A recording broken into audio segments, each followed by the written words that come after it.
Halo teman baca, kali ini aku pengen ngajak kalian untuk nge-review bareng buku Kapan Punya Rumah by Erik Hermanto. Jadi beberapa minggu lalu aku barusan selesai ngebaca buku ini. Dan menurutku buku ini tuh worth it banget untuk first time home buyer. Jadi sebenarnya buku ini adalah buku financial planner.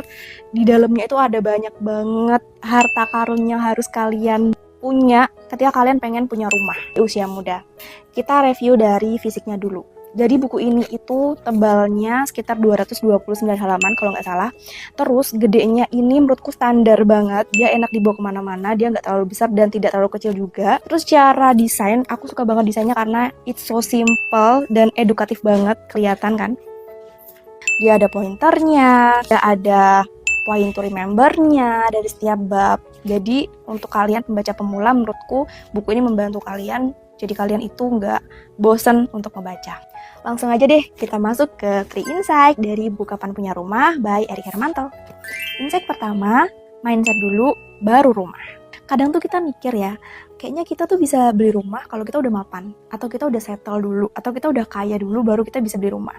Padahal sebenarnya beli rumah itu adalah hasil dari strategi kita jangka panjang. Kalau mindset kita masih konsumtif, masih mikirin naik gaji dulu, atau masih sering takut, mau sampai kapanpun, menurutku kita nggak akan pernah siap untuk beli rumah.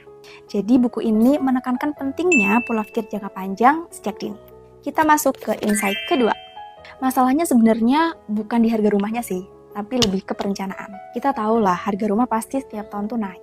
Tapi justru yang jadi penghambat kita tuh bukan harga rumah yang naik sebenarnya. Tapi kita tuh nggak punya target waktu kapan kita mau mulai punya rumah. Kita tuh nggak pernah ngitung kemampuan kita bisa nyicil atau kita bisa langsung lunas. Dan satu lagi, kita tuh nggak pernah nyiapin untuk DP rumah.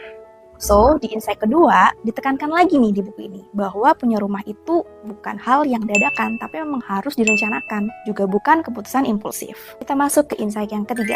Jadi, menurut buku ini, anak muda tuh bisa kok punya rumah, asal tahu strateginya.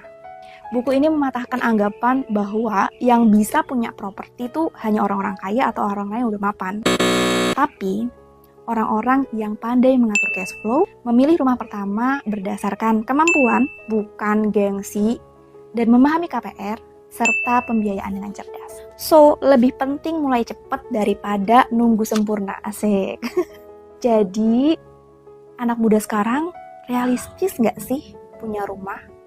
Kalau kamu punya mimpi punya rumah sebelum 35 tahun, buku ini wajib jadi reading list kamu.